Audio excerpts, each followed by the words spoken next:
Welcome back to That Rugby Podcast, hosted by the Rugby Booth. Your boy Luke, your boy Hughesy. It was British and Irish Lions game week, test week 1. Hughesy, it's an L, it's an L, it's an L, it is an L, but it's a 3-game series, and that's what we're here for. We're here for a 3-game series, not just a one-off test. You know what I mean? And in that first game, we played without the two-time John Eales medalist and reigning John Eales medalist holder Bobby Valentina, who has been cleared for game 2. Look, let's just get right into it, May, as well. Right. So one thing first up that you can notice about the game is that there was very little in the first half, very little go forward from the Wallabies pack, right? Lacking physicality, I think. I think Slipper and Alatoa were solid. I think Alatoa played better than Slipper, but nothing spectacular. Second rowers as well. I think Williams and Frost played better than Williams, right? And in the back row, Harry Wilson had some good carries. Harry Wilson had some solid carries and definitely some good tackles, right? Fraser McWright had some excellent steals and whatnot. And then Nick Champion de Crespigny had some forgettable moments. You know, it's his debut. It's rough. Made some good tackles, but was otherwise forgettable. I think there's changes need to be made in that forward pack. So I take out Williams, put in Skelton, take out Champion de Crespigny, put in Valentini. I think there's a straight swap. So I don't think those two players go to the bench. I think they're straight cut because I actually quite liked a lot of what our bench brought. Now, if I was personally in charge of the team, the other change I would make is take off Nick Frost for Lukan Salakaia-Loto. And I've been preaching this for weeks now. This man hates the British and Irish Lions. I don't know if you watched the First Nation Pacifica game, but he was in amongst it. He was getting in their heads. He and Sarah Uru were nightmares for the British and Irish Lions, and Charlie Gamble as well, who had another fantastic game against them, right? So I would bring Salakaia-Loto in. Understandable that may not happen. You know, also would be a much shorter week for him. No rest, hasn't been in that Wallabies camp for the last week or so. He's been in the First Nations Pacifica. So that's the forward pack there. And then the other change I would make, is Slipper on the bench for Bell starting. And I think that's been a pretty popular consensus because what this game showed us is that we could compete with the British and Irish Lions, but we can't fall behind. And we need to be physical from the start. And this was shown in the First Nations Pacifica game as well. Stats for that game as well are pretty crazy in terms of possession territory. The British and Irish Lions dominated that. And yet the First Nations and Pacifica team was so physical and so in their face, they were within 5 points. It was a winnable game for them. And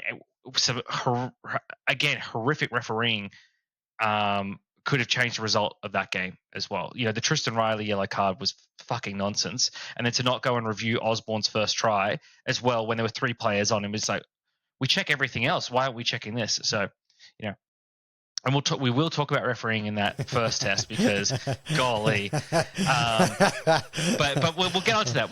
All we could do at the moment, and this is, I'm sure Joe Schmidt's doing the same thing, is all we could do is focus on the team, on the Wallabies team, right? So despite all of the horrendous calls that were made, the Wallabies were still within 8 points, right? Still put in a fight. But those are the changes I make in the forward pack. You know, the bench forwards, I think you keep the props the same. I think that was good. Made a case for himself. I'd argue maybe a third test appearance for him rather than a second test, because of the physical toll that game would have had. But he scrummaged really, really well. I thought that was important. Brandon Paying-Amosa as well played really, really well. I mean, a lot of those First Nations Pacifica players that are Wallaby eligible put their hands up, I think, and really took it to the Lions. And I would think that there's a couple of incumbent Wallabies that should be feeling very nervous this week from that performance. So bench forwards, Slipper and Robertson, your bench props. I think, again, you stick with the 2 hookers, Fezler and Pollard. I think Fezler, probably nerves got to him that first game. He's usually very solid at line-out time, had an off game. Again, I think you need to put some faith in some of the players in position sometime, and you keep Fezler there. If we look at continuing bench. So what I say, Slipper, Pollard, Robertson, your bench lock. I think you keep Tom Hooper. I like the way he played. To be honest, I'm not been the biggest Tom Hooper fan, but I like the way he plays, and I like the versatility he brings, the height he has. Nick fall back into back row as well. Tazano, I think, played really well off the bench as well and showed he knows how to score points, and that's what you got to do. At the end of the day, you got to get more points than the other team. Showed his immediate impact as well. And then so that's your 5 bench forwards, and then your bench backs. So and in backs, let's talk about backs in general now, right? So, not a fan of what Harry Potter brought, and I think what the British and Irish Lions did was really smart, which they recognised that we have 2 wingers that are not the best under the high ball, although Jorgensen did a great job, especially in that try. But Potter seemed to lack some physicality as well. He's got good speed, but he seems to lack physicality. I would swap Potter for Peach. If you watched Peach in that Western Force game, he was taking it to the British and Irish Lions. Very physical, which I think is what's needed, and is well great under the high ball. So I think you bring Peach in. One of the big criticisms was Suolii's not getting the ball enough, and that's true. I mean, we saw what he did with ball in hand, nearly got a try. Again, another terrible call there, not resulting in any kind of card or penalty for even a penalty for the Lions there. So I think you need to get the ball in his hands more. And look, whatever form that takes, if you drop him back to fullback, even if you need to I was hard against putting him on the wing, but it seemed like the wingers were getting more ball than the centers were. So maybe you need to put him on a wing. Whatever you need to do to get the ball in his hands, I think you need to do, right? I'd swap Jake Gordon for Tate McDermott, just to have the chemistry between him and Liner. I think his ball service is better than Jake Gordon as well. I think Tom Liner had a really good game. I think he actually had a really good. I know some people were not that impressed with him, but it's also like, for most of the game that he was on, his forward pack was being dominated, was being out-muscled, out-physicaled. Not too much he could do. But he did provide a lot of good spark. He ran and took it to the line when he needed to. His willingness to stand in the way of much bigger players and just even slow them down to allow his other tacklers to get there was great. What impressed me the most, though, was his positioning, particularly in the kicking game. And we know Liner himself has got a good kicking game, but his positioning at always being in the right spot to field a kick or at least contest it, I think was immense. There was one kick where the British and Irish Lions put in this very low driving kick that was potentially going for a 50-22, and he was just there. He was already there. The camera panned over. He was just there, already like sprinting back in position. And it reminded me a bit of a Bowden Barrett type thing where he just always knows where he needs to be. He's always in the right position when he's at first 5. So I was actually quite impressed by Liner in that way.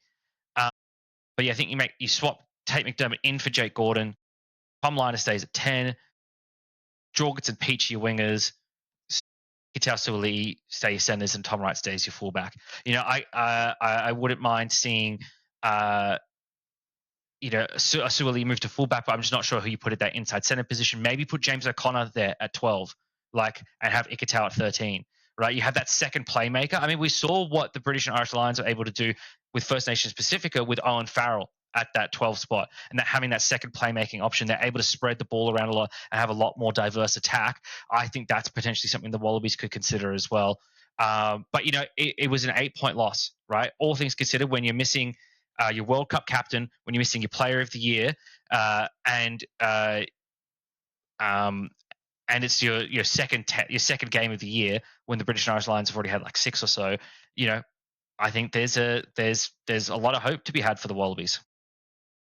Yeah, I'm in the same boat. I sat there and I watched it and I thought the exact same thing as you kind of mentioned. They lacked physicality and oomph, a bit of oomph in that first half. Couldn't bend the Lions defence at all. And I was like sitting there and I was like, I think, like as you said, Harry Wilson had a couple of good runs, but who else is breaking the line or making dents there? Without Valentini, without a Skelton, it's just not happening.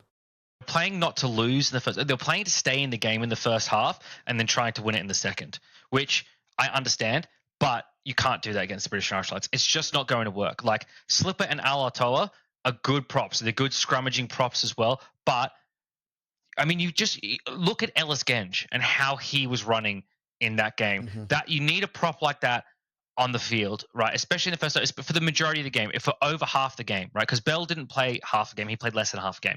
You need him on for more than half a game, and I even think that's where a role where Tupou could come in for a second half stint. We could maybe see him on the bench in place of Tom Robertson. This is where if Schmidt is impressed enough with how Tupou played in that First Nations Pacifica game, and I don't think. Other than the opening kickoff, where I think Tupou just hung around at the halfway line because he knew it was going to be kicked back. I think other than that, I saw a lot of effort from him. He even got called offside because he was sprinting to try and catch the 10, right? And like, you're never happy to get a penalty, right? But if you're ever happy to get a penalty, it's that where you a prop that you've wanted to see more effort from was sprinting to try and charge down a 10, right? So yes, 100%. Like you need someone that, as you said, is bending the line. Yeah, and I think you're right. I think Schmidt will notice that, and they'll go, "Yeah, we need to do that."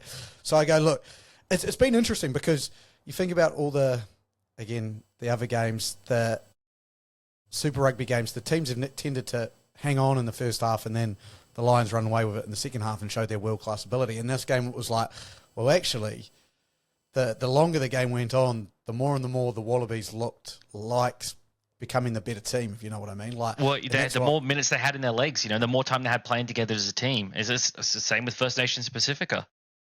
100%. And so I sit there and I go, look, breathes life into this series a little bit towards the end of that second half. I was like, there's an opportunity here for the Wallabies to actually fucking win this. And I think a lot of people went into this game and, it was 24-5 and they're like 48-10, say the score ends, and they just double it. And we're all sitting here like, this series is done. The Wallabies have no chance. So showed a lot of backbone, which I was really impressed with. I was also impressed with Liner as well, and his performance. I thought he did as well as he could with, as you said, the 4-pack he has. And I like bringing on Donaldson towards the end. Donaldson's definitely, to me, is a better runner. You could see his legs starting to get moving and so on and so forth. So look, again, I took a lot away.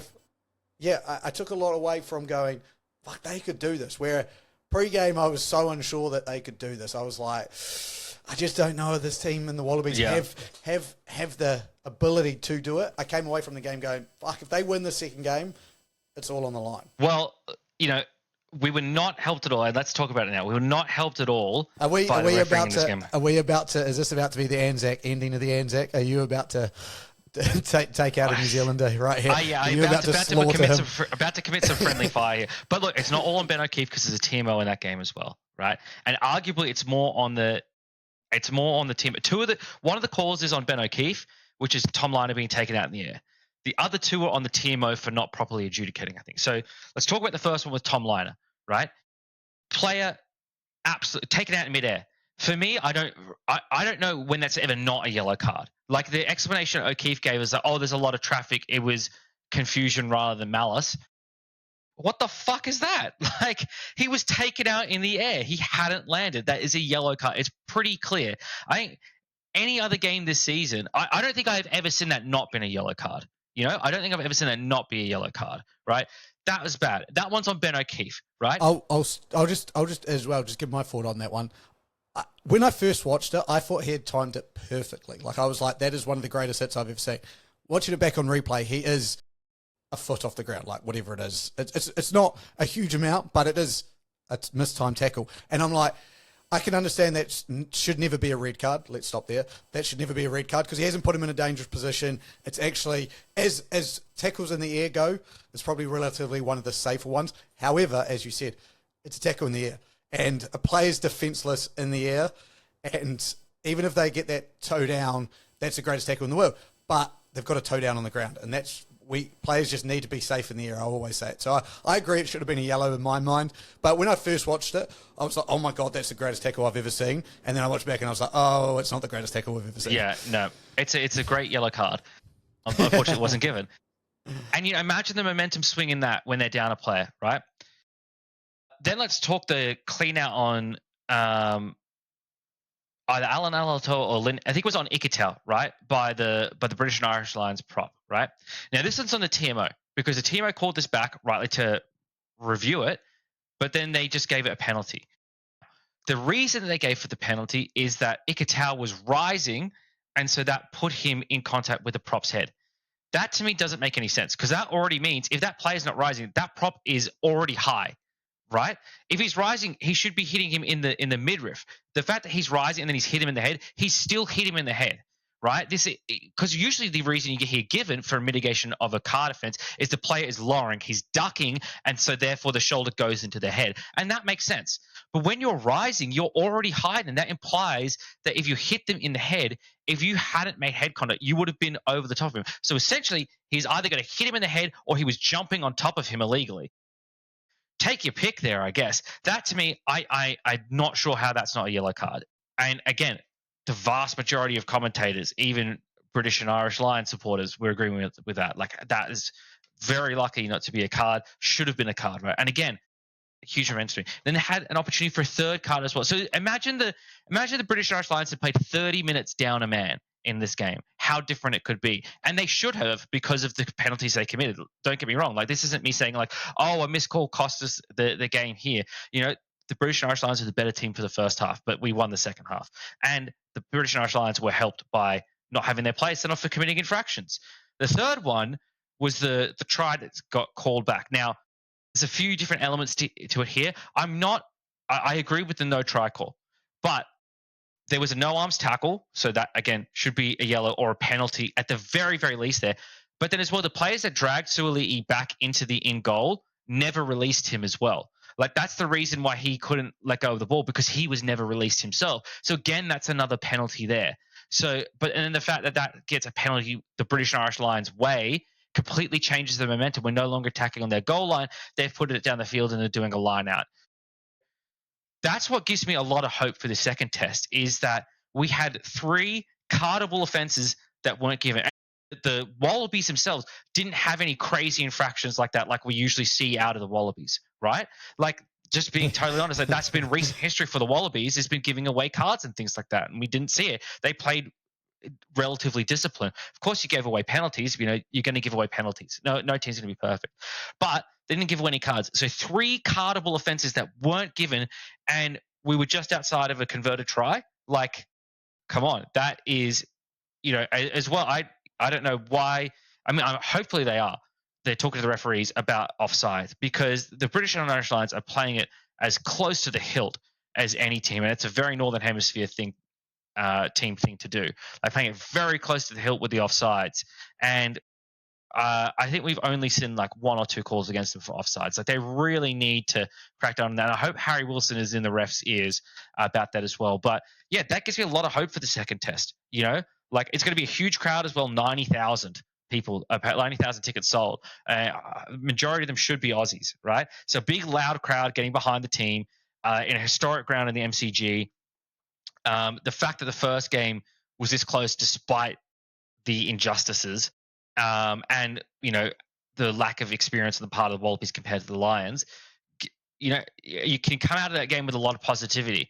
And speaking of finishing the game and coming out of the game with with positivity, Clive Woodward, the fucking nonce. This is another topic as well after the British and Irish, the First Nation Pacifica game, and this is a topic that I want to debate. Right? Are the English the most unlikable rugby nation on earth? I think they are. I think they're overtaking the South Africans, you know? When they start to get their moment in the sun, they are the absolute worst. You're not wrong. Because there's Woodward and Pollock as well, how he was acting in the First Nations Pacifica game. And you know the English were the ones behind blocking Pete Samu for not being able to play in the First Nations Pacific game. You know it was them pushing for it. Right? Yeah, I can see it. At least the South Africans, right? At least the South Africans are winning. At least they're World Cup winners. You know, at least they're good, right?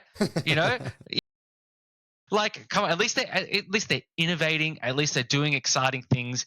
You know, they're bringing players up out of poverty and terrible situations to do these things.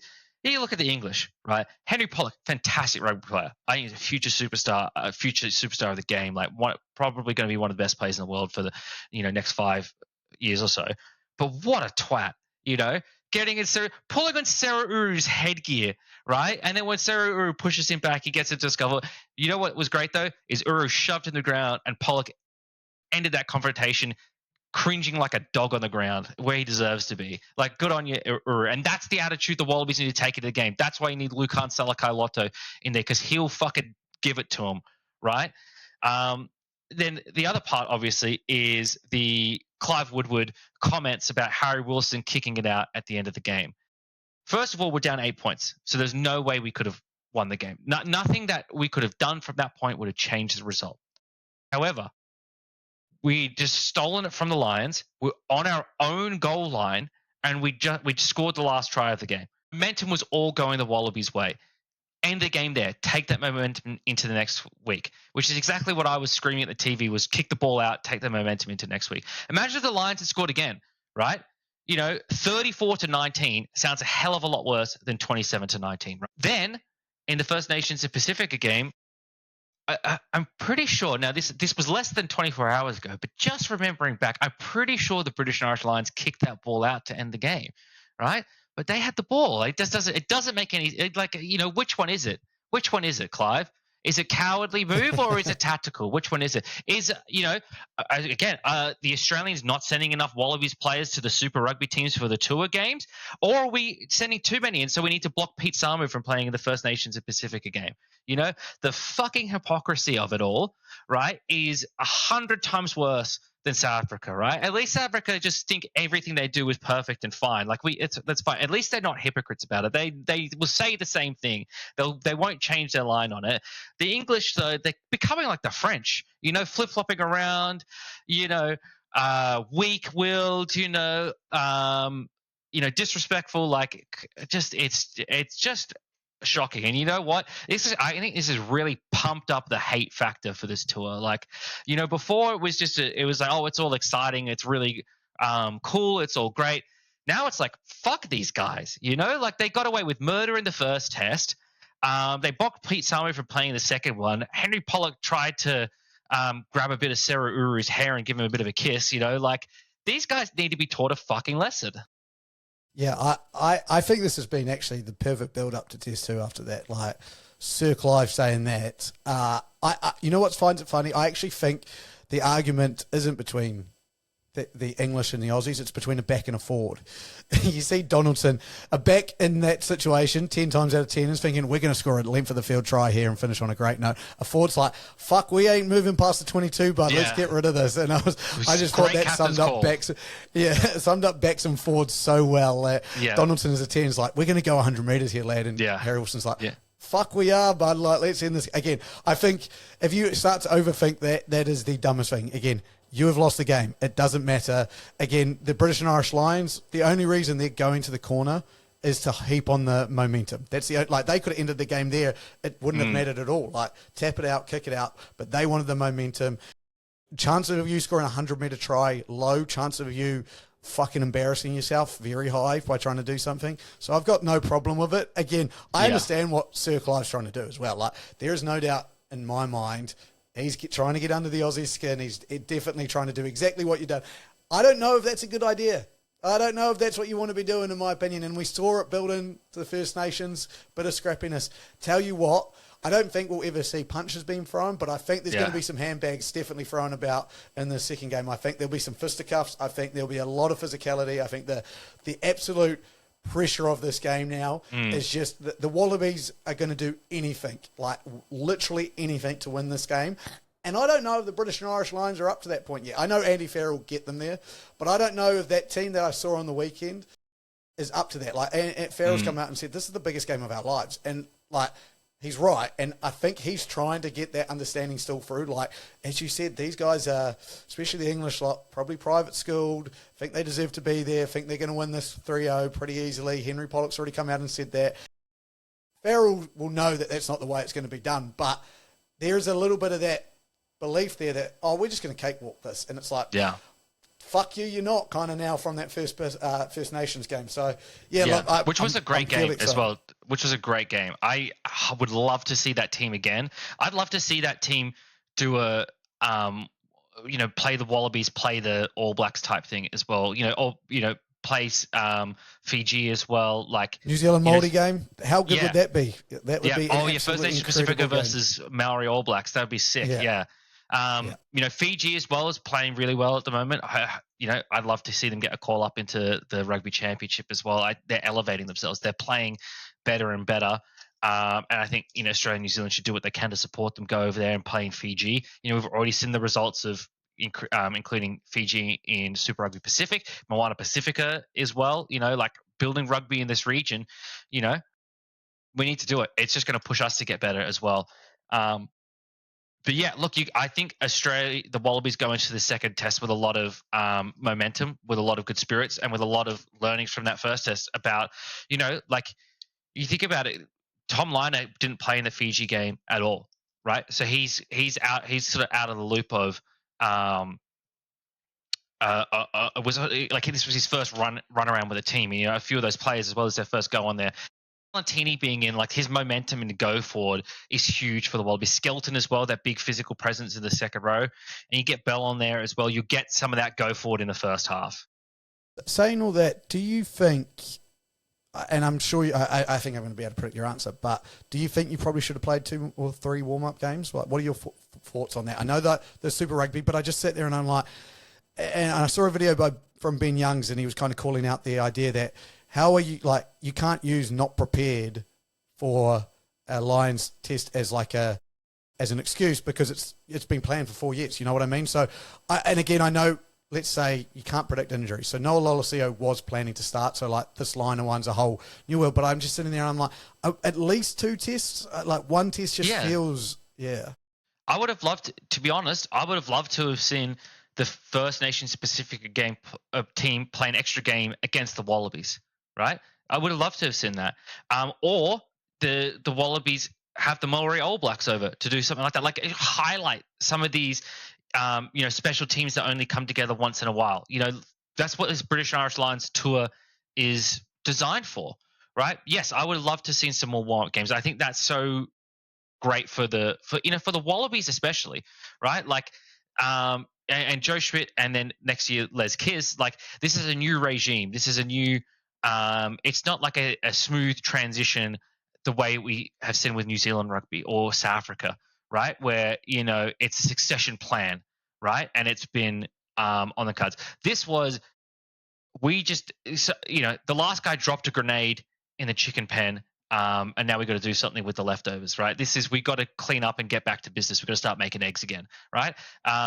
And that's what so especially for a team and organization in that situation, yes, absolutely. The more practice you can get, the better. I shuddered to think what would have happened if we didn't play that warm-up game against Fiji. And it was perhaps a bit of a wake-up call to quite a few of the players, like, get your shit together, right? And I think as well, like, Schmidt needs to send that message again in this game with some selection choices, and I think the big one, to be quite honest, is Harry Potter for Dylan Peach. I think that is a real key, because the forwards ones are sort of no-brainers, right? And everyone's sort of expecting, like, Bobby V was always going to come back into the team. Skelton was always going to come back into the team, right? It is what it is. The rest of us are all safe. You take off Harry Potter, who's not a bad winger at all, got pace, got skills, try scorer. You take him off for Dylan Peach because you tell him your defense wasn't up to scratch, your under the high ball wasn't up to scratch. That sends a real message to the rest of the team of, like, you better perform. We've got guys waiting in the wings who we will put in over you, right? And then I think as well, you've got to be looking, you're obviously focused on the series, but you've got to look beyond to Rugby Championship, to the end of year tours, right? To who's going to give us the best chances in those competitions, right? And to be honest, I think Peach gives us a better chance than Potter. I've always been a big Dylan Peach fan as well, so maybe I'm a little bit biased in there, but I think a wing combination of Peach and Jorgensen is a really good wing combination. Really good wing combination. Or you throw a fucking curveball in there, put Tom Wright on the wing and drop Suoli'i back to fullback, right? But I think, I think you got to make a big call like that. And what we've seen from the line of promotion is that Schmidt is not afraid to make big calls. And hopefully he reinforces that this week, and his players respond to it and they come out swinging, and that's what I want to see. I want to see the Wallabies come out firing. I want to see rugby league style off the back fence run from Harry Wilson straight into the teeth of the Lions and punch him in the face. That's what First Nations Pacifica showed us, right? They had at one point, I think it was 31% possession, something like that, and 29% territory, right? Like, so skew in the British and Irish Lions favors, and it was 14 all because they were up in their face. The other big one was they had a shooter out of the line hitting either the first 5 or the inside center to stop those sort of secondary playmaking movements where they're swinging the ball and passing it out the back and all this jazz. Just getting up in their face and really forcing the issue.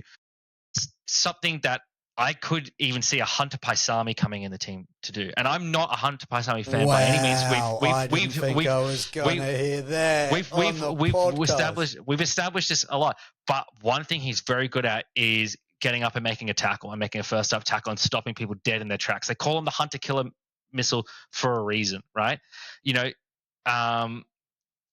Someone needs to insert a brain chip into him or something though, which is don't take an isolated carry, right? You are not big and strong enough to get the ball back and secure it for a team. You will cost us a turnover, right? So I think if he can get that drilled into him, then that's a positive for us. And don't kick the ball. Yeah, don't kick the ball. Leave it for others to do. We've got plenty of other kickers in the team. James O'Connor at inside center as well. I think he'd be really good. I just watched a highlight of his game-winning try in game 2 in the last Lions tour as well. It's just man, we've got that guy in our back pocket. We're not even using him. So I think there's a couple of changes to be made. I think Schmidt really needs to reinforce to everyone that no one is safe. You better perform, or we will find someone who will. Because what the First Nations Pacifica showed us was there's a lot of players out there that will perform and can perform against this Lions team, and are ready to run through plate glass for it. So, the people that are on the field on Saturday better bring the passion. Because game 3 at the moment is a moot point. Game 3 doesn't matter in the slightest at the moment. The only way you make that game 3 matter is if you win this Saturday. Totally. Leave it. Finish it here with your prediction, Hughesy. What have you got? Obviously, Wallabies.